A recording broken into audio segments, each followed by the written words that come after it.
Jenderal bintang 1, mantan Kasdam, jadi pengangguran. Ternyata bukan saya aja, Mbak. Ada juga bintang 2, ada juga bintang 3.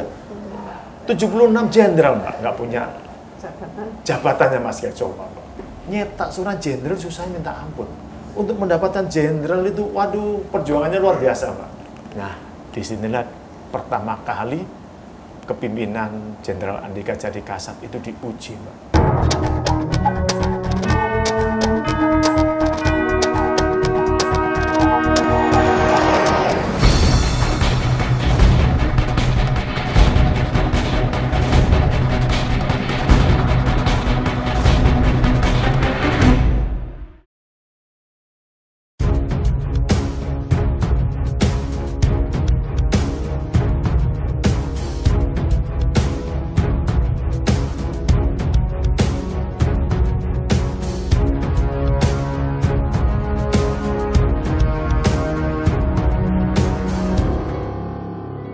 Menginjak kami dikaruniai bintang menjabat di Korem 121 Alam pada Wanawai. Lagi-lagi kami ditempatkan suatu daerah yang menurut saya sebagai daerah tantangan, Mbak. Dan memang saya suka tantangan. Kami melihat bagaimana ekonomi saat itu, Mbak, ya, saat itu bagaimana ekonomi masyarakat perbatasan yang jauh ketinggalan dengan negeri seberang.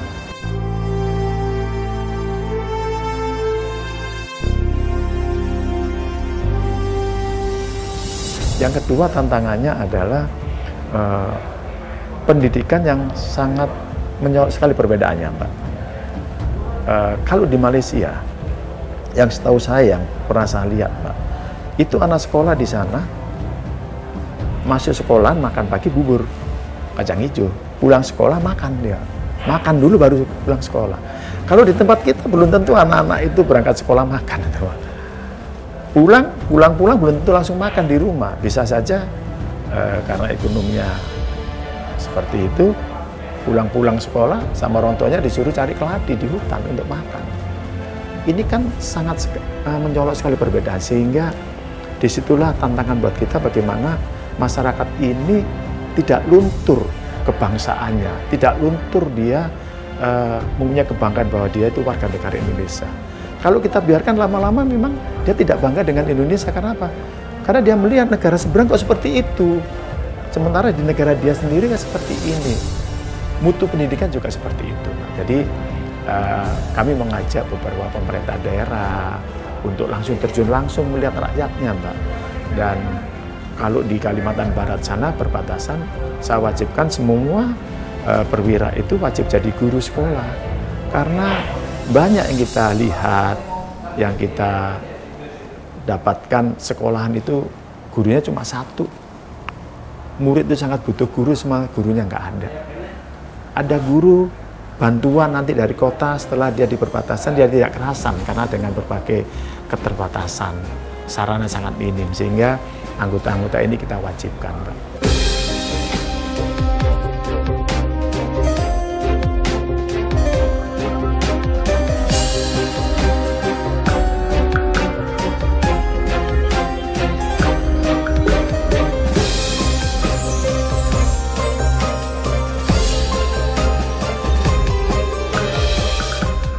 Ada desa itu seumur-umur, waktu itu mungkin 73 tahun Indonesia merdeka, belum pernah mengibarkan bendera, Mbak. Belum pernah mengibarkan bendera. Tanggal 17 pun dia nggak tahu itu kemerdekaan. Jadi apalagi upacara. Terus itu kan tidak bisa kita biarkan. Nanti lunturnya sebagai warga negara itu di situ akan terjadi, Mbak. Akhirnya kitalah memberikan bendera itu. Satu rumah kita kasih 5 bendera, Mbak, waktu itu, Mbak, dengan tim.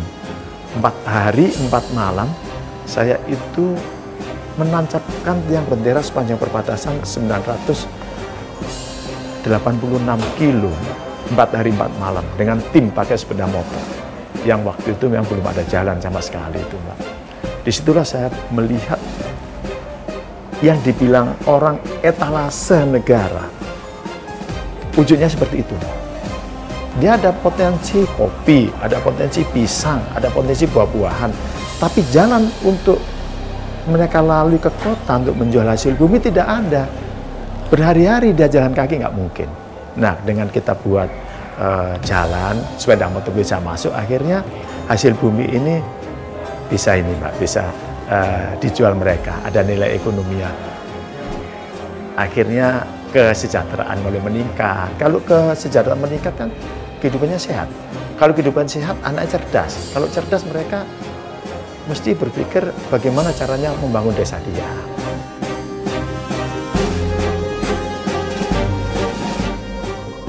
Jadi memang saya punya suami ini memang hobinya itu apa ya? Yang menantang lah istilahnya. Yang kalau yang biasa-biasa saja dia tuh ngantuk. Jadi dia tuh kalau saya tahu suami ini memang bukan tipe orang yang duduk di meja nulis-nulis, bukan tipe seperti itu. Tapi suami saya tuh senangnya itu yang apa ya? Yang di luar begitu loh, kegiatan yang di luar. Kayak seperti kemarin waktu di Sintang, seperti sangat menikmati sekali di hutan-hutan.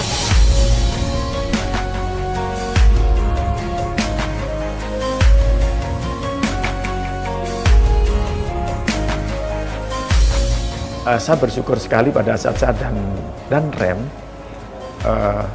Pangdamnya Mayor Jenderal Andika waktu itu, Mbak.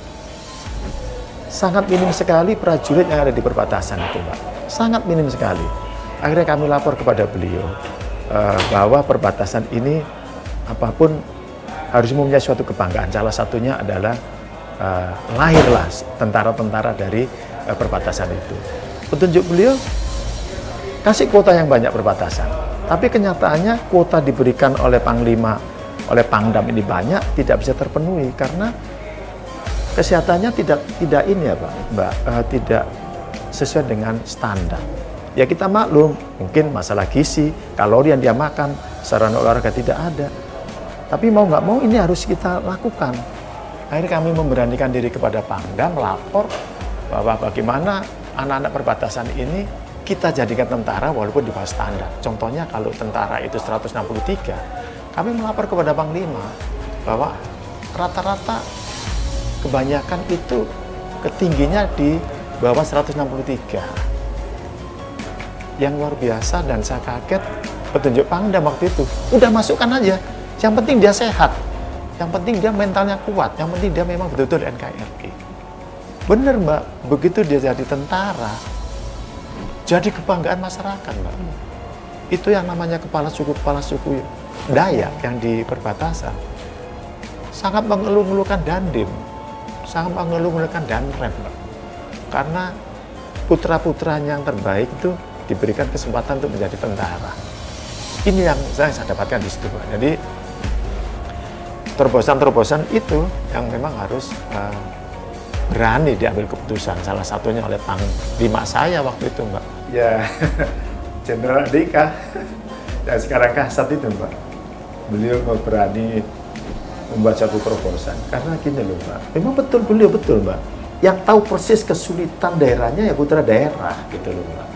Dan petunjuk beliau waktu itu tidak boleh lulusan ini dibawa ke luar daerah, nggak boleh.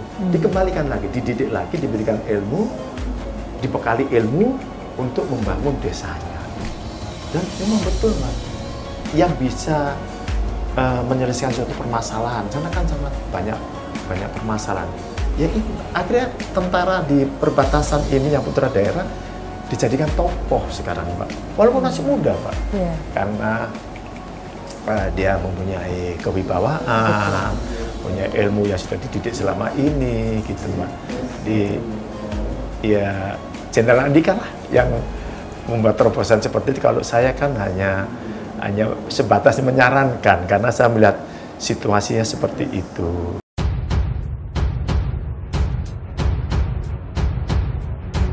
Setelah dari situ saya Kasdam, tidak pernah ketemu lagi, Mbak, ya. Kasdam Brawijaya. Setelah itu Kasdam Brawijaya saya Patisus 10 bulan, Mbak. Patisus 10 bulan, Jenderal bintang 1, mantan Kasdam, jadi pengangguran. Ternyata bukan saya aja, Mbak. Ada juga bintang 2, ada juga bintang 3. 76 jenderal Mbak, nggak punya jabatannya Mas ya, coba Mbak. Nyetak surat jenderal susah minta ampun. Untuk mendapatkan jenderal itu, waduh, perjuangannya luar biasa Mbak. Dan ternyata bukan 76 jenderal aja yang di situ. Ada sekitar 450 kolonel juga yang tidak punya jabatan.